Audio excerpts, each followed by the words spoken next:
everybody. You, of course, have tuned into the Texas Real Estate and Finance Podcast, and I am your host, Mike Mills, a North Texas mortgage banker with Geneva Financial. And I'm here each and every week to bring you the latest and greatest in stories all around the world of real estate. Now, the every week statement is a bit of an exaggeration this time because for the last 2 weeks, I brought you absolutely nothing. So a week ago, I was outside the contiguous 48 states, as they called it, and I took my family on a cruise to Alaska and spent most of last week on a father and son trip to the Manning Passing Academy in Louisiana. My son, if he earns it, will be a quarterback next season as a freshman. And if you have a son that has aspirations of being quarterback that's going from 7th to 12th grade, I highly recommend it. It was a fantastic experience. My son learned a ton. We had a great time. It was hot and swampy, but otherwise it was really awesome. So I highly encourage it. And if you've never been to Alaska before, highly encourage that too. I went from the wonderful weather of Alaska, where it was anywhere between 40 to 60 degrees on a regular basis, to the swamps of Louisiana, where it was 95 and humid and I was sweating all day long. So quite a big dichotomy, but I'm back here again to talk to you guys, and I couldn't be more excited. My family and I haven't really traveled a ton this year, and we just happen to have things back to back. So here we are, but we are back at work, and I'm thrilled to be here again, and I hope you guys are eager for another update this week. So let's get to it. Now, just as a friendly reminder, right now, I am here talking real estate into this microphone, but when I'm not doing this, I'm helping your clients get a loan to buy the home of their dreams. And these days, it's getting harder and harder with homes at all-time highs and high interest rates. But my team and I excel at problem solving. We do loans that most cannot. We have bridge loans, construction loans, physician loans, zero down payment loans, fix and flip loans, home equity lines of credit, and whatever type of loan you can think of, we can usually do. So if you need help or have any questions at all, just give me a shout. I'm a phone call away. Also, if you get some value from today's episode, please share it with your network. Likes, comments, shares, and reviews help us conquer the ever-changing algorithm so we can reach more listeners just like you. So do me a favor, take a second, give us a little love. I'd greatly appreciate it. All right, enough of all that. What are we talking about today? Well, as always, I will tell you where mortgage rates are currently and why, and more importantly, where they will be for the next couple of years. It's time to break out the crystal ball prognostications and let you know where rates are headed so you can prepare your buyers and sellers. I'll update you on the most recent housing numbers for the nation. Inventory's been climbing, but it's starting to level off. But here in North Texas, we've reached a 12-year high in housing inventory. Are prices going to crash soon? We'll discuss. I also have some news quick hits in and around real estate. I'll tell you which agents are selling all the real estate these days. You'll find out how Netflix plans to possibly save commercial real estate and a scary reason why your day is getting a little bit longer these days. And for our main story, I'm going to show you how to predict where interest rates are going to go and introduce you to a tool that you may have heard of, but probably have no idea how it really works or why. I know I didn't. So stay tuned to the end to broaden your financial brain with me. But we start today's episode like we do every single market update with every realtor's favorite question. Hey, Mike, what are the rates? Well, despite dropping below 7% briefly about 2 weeks ago, rates are staying stubbornly high in that 7% range right now and starting to move up even more. So, according to Mortgage News Daily, as of July the 1st, the conventional 30-year rate average interest rate was 7.14%. The average 30-year FHA rate was 6.62%. The average 30-year VA rate was 6.64%. The average 15-year conventional rate was 6.49%. And the average jumbo interest rate was 7.3%. So, despite rising unemployment, declining retail sales, and low consumer sentiment, interest rates are staying stubbornly high because right now, your elected politicians just cannot stop themselves from spending. We're going to discuss this more at the end here, but just know this. When the government spends more than it takes in, they call this deficit spending. Then we have to sell U.S. Treasuries to fund that debt, but also need more buyers of that debt because this is going to add more supply to the bond market, which causes bond yields to rise, which also causes mortgage rates to stay higher. So why does adding more bonds to the market cause rates to go higher? I'll explain later. But just know this, if you want lower rates, we need less debt. And to get less debt, you need to tell your elected officials to stop spending like college freshmen with their first credit card. So overall rates are still above 7% for the most part, except for the government insured loans like FHA and VA. But where are they headed and when are they coming down? Well, it's crystal ball time. We're going to look into the future and see where rates are going to be by the end of next year. Well, not me, but Fannie Mae to be precise, because they just came out with a revised interest rate forecast for the rest of 2024 and into 2025. So right now, Fannie Mae expects that by the end of quarter 3 of 2024, rates will be around 6.8%, where previously they had them at 7.1%. By the end of this year, in quarter 4 of 2024, they expect rates to be at 6.7. By quarter 1 of 2025, 6.6. Quarter 2, 6.5, quarter 3, 6.4. And by quarter 4 of 2025, they expect rates to be all the way down to the 6.3% mark, where previously they had predicted higher at around 6.6. And right now, Bank of America predicts that rates are going to be around 6.4% by the end of 2026. So rates are expected to go down, but they're not expected to go down that much. And with the last few days and adding as much debt that we have, they may even revise these forecasts up a little bit more the next time they come out. We'll have to see. But barring any significant impacts to the economy, rates are expected to stay about where they are, maybe slightly lower, but only time will tell. Now, speaking of significant economic impacts, I personally think that there probably is going to be something in the next 6 to 12 months that may affect these forecasts and drive rates down. Now, look, I'm just a crazy bald man in his 40s barking into the internet every week. But with all the government spending, and with this being likely a very crazy election year, and if you watch the recent debates, you'll know exactly what I'm talking about. We also have underreported unemployment, massive credit card debt, and so many market numbers that are conflicting that just don't make a ton of sense. I just feel like we might be getting close to something breaking. Now, I'm not saying depression or anything like that, but I feel like there might be something that happens either later this year or into the first part of next year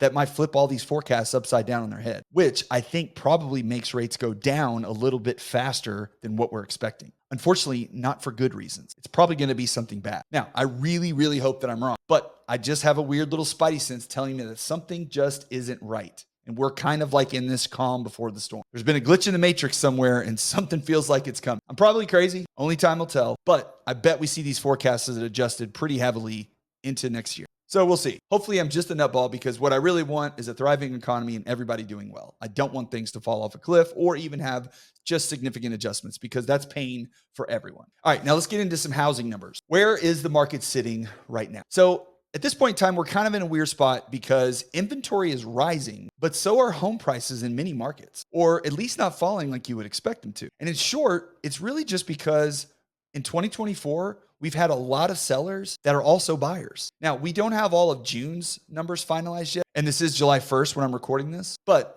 today, active listings are still below 2019 levels nationally, but we are trending to catch 2020 numbers. However, days on the market are still under 30 days on average, but they are rising. The median existing home sales price jumped 4.9% from May of 2023 to $438,601, according to Redfin, the highest price ever recorded and the 11th consecutive month of year-over-year price gains. But the inventory of unsold existing homes grew 6.7% from the previous month to 1.28 million at the end of May, or the equivalent of about 3.7 months of supply at the current monthly sales pace. And Case-Shiller says that we're up 6.3% year over year on the median home price. Now, with inventory increasing but still not up to healthy housing market levels, you would think that builders are continually ramping up and continuing to build homes, which would help drive prices down more, right? Well, if you think that, then you forget that builders like to make money, just like you do. So no, they are not building more homes right now. In fact, single-family housing starts sank 5.2% in May, and that's the 5th decline in the last 6 months. And oh, by the way, you can expect continued weakness over the summer. Single-family permits have been declining for the last 4 months, while builder sentiment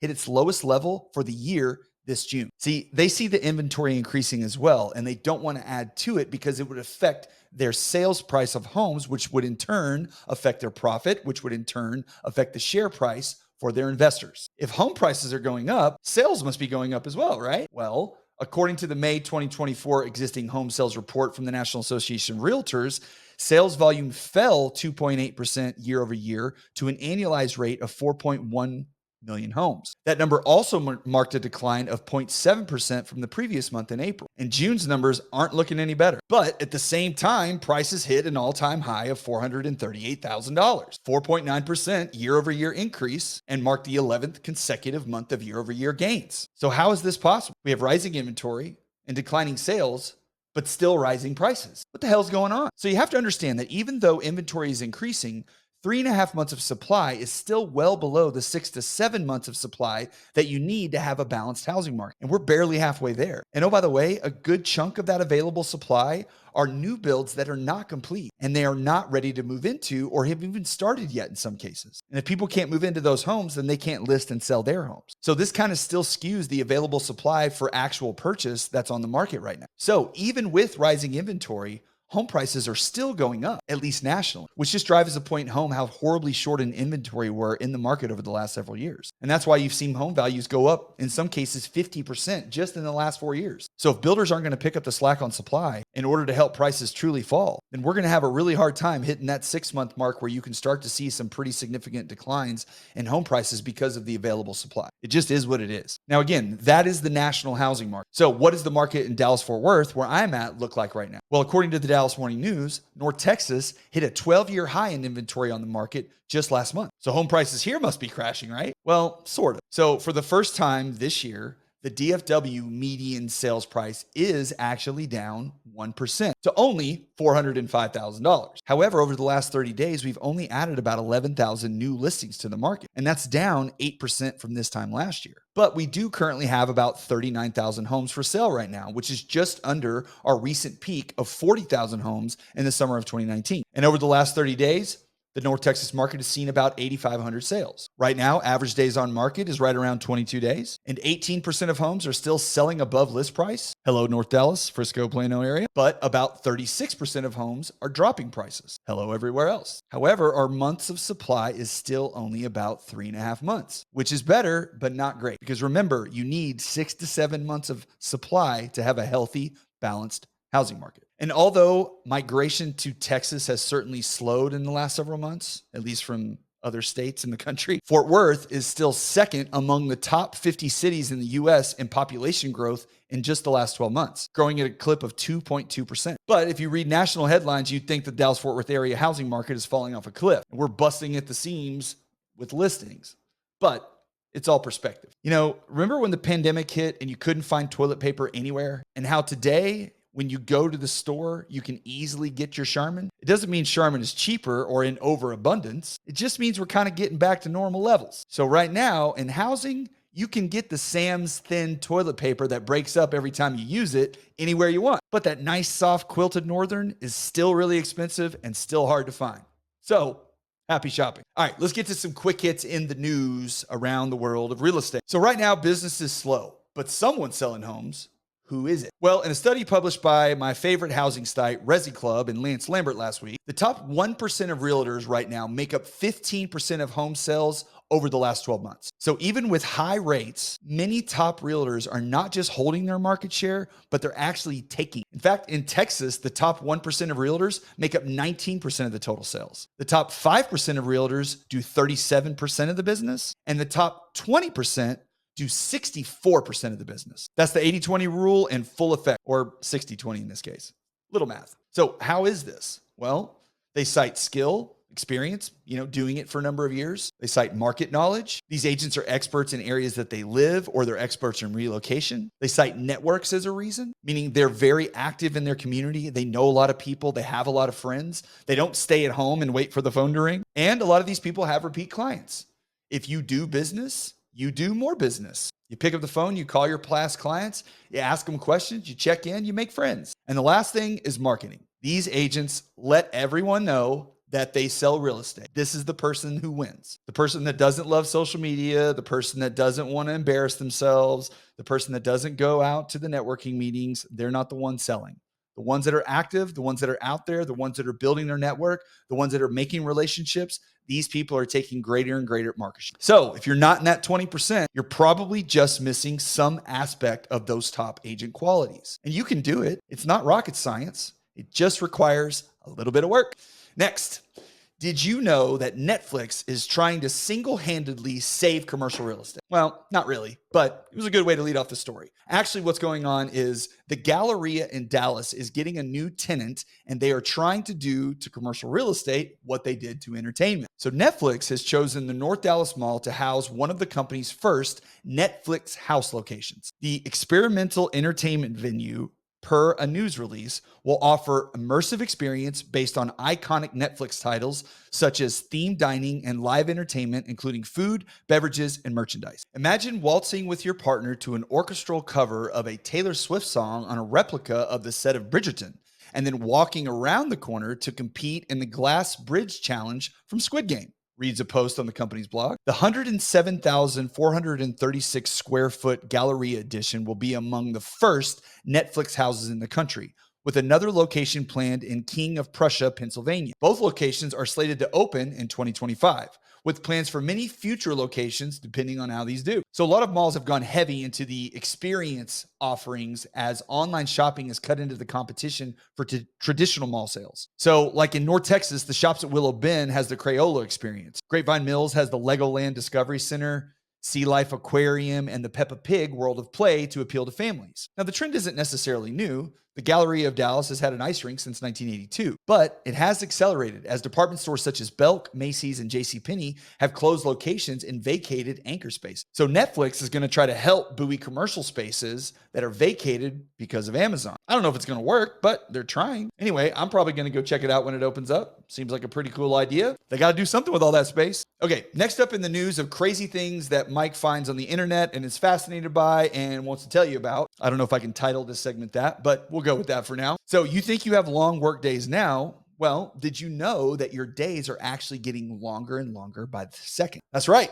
And the reason is the Earth's core is slowing down its spin rate. So scientists at USC recently found out that the Earth's core has been slowing its rate of spin for over a decade. The core, that typically spins faster than the Earth's crust and is the mechanism at which the Earth's magnetic field is maintained, has been slowing at a rate that is now moving slower than the Earth's crust rotation. And this has altered the length of our days by fractions of a second for the last several years. So your days are getting longer, which means more time to work, right? Well, in an unrelated but possibly related news, the Earth's magnetic poles may be flipping very soon as well. Now, the poles themselves are generated from the movements from this core that rotates to form a protective shield against harmful solar radiation and cosmic particles, also known as the magnetic field. And until the 1990s, the North Pole moved about 15 kilometers per year, which is normal and not that much. But since then, it's accelerated to 55 kilometers per year. Now, is this going to cause the poles to flip overnight? Maybe. It's kind of like how magnets can move slowly towards each other, but once they get close enough to a certain point,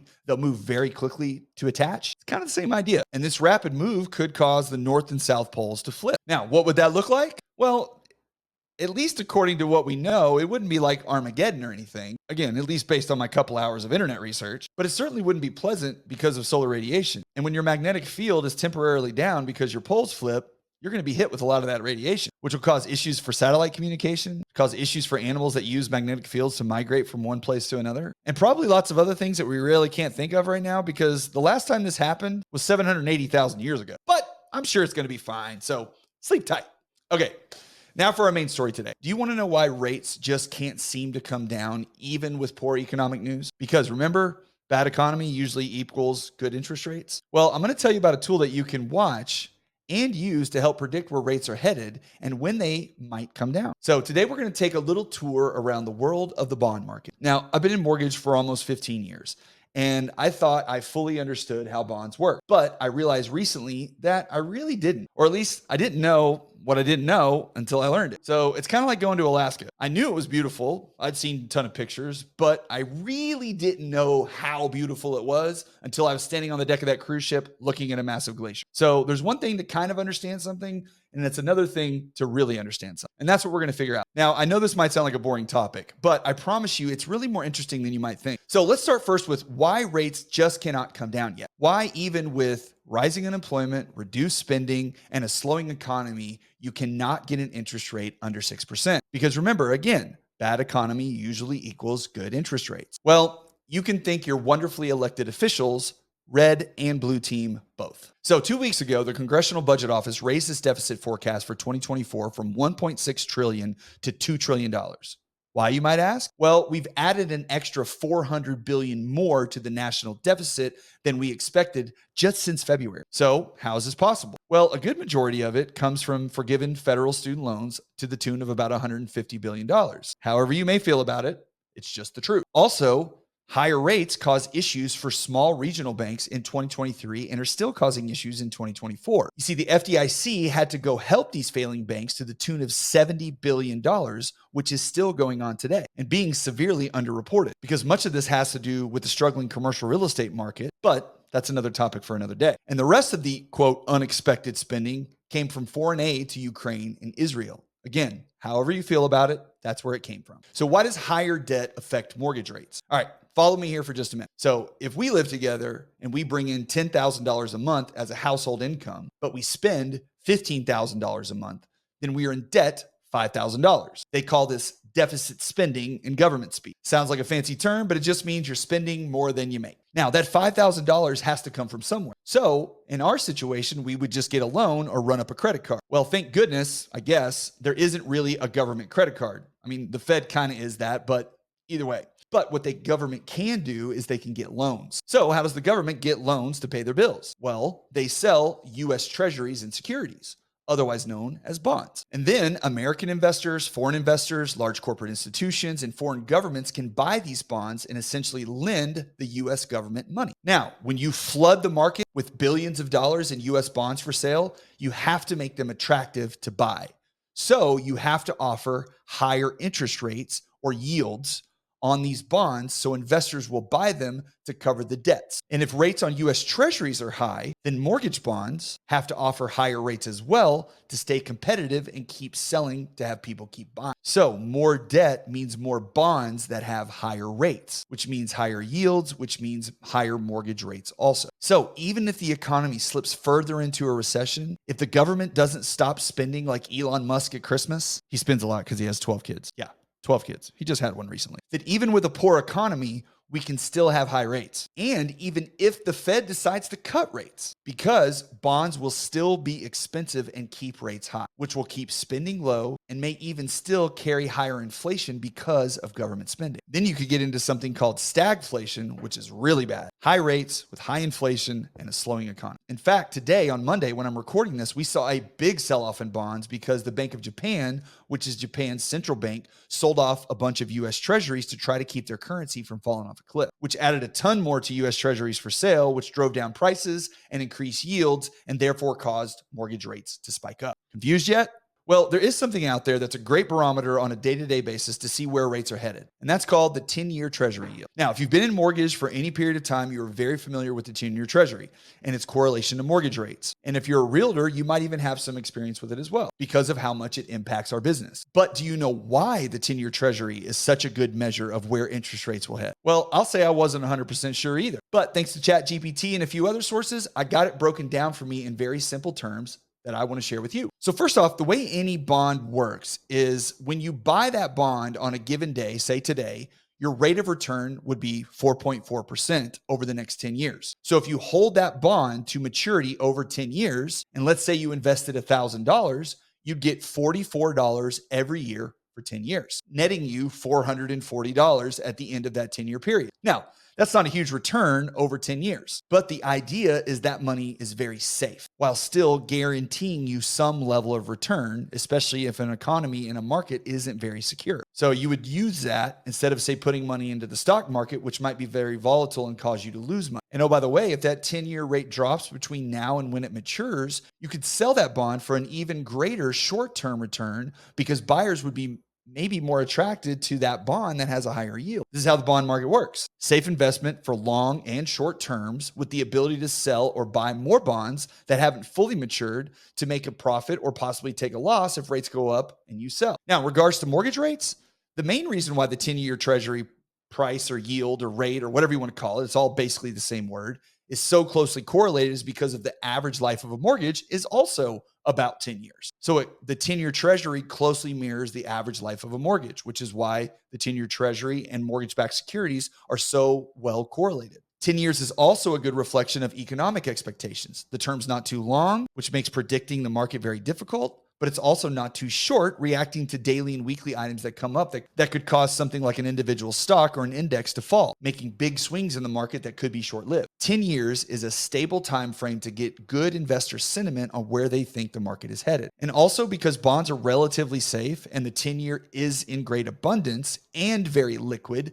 meaning they can be bought and sold very easily, it's also a good barometer on where investors feel the economy is trending overall. You see, it's transacted at a very high rate, so it's always fluctuating. It's never really stagnant. So it can give you some real-time indicators on where the market feels like things are headed. And because of all this, many policy decisions are impacted by the change in the yield of this bond. The Fed and other central banks gauge the effectiveness of their decisions on monetary policy based on how the 10-year Treasury yield curve reacts. So just as the dollar is the standard on which all other currencies are measured in the world, the 10-year Treasury yield is the standard for which all other bonds and investment performances are set and measured. Auto loans, student loans, and many other consumer loans use the 10-year yield as a reference point to set and determine their interest rates. So when your clients ask you where you think rates are headed, just hop on over to any finance website or app and look at the 10-year yield. If you're seeing it going up, then odds are mortgage rates are also going up. If the yield is going down, then most likely mortgage rates are headed that way as well. So from June 25th to today,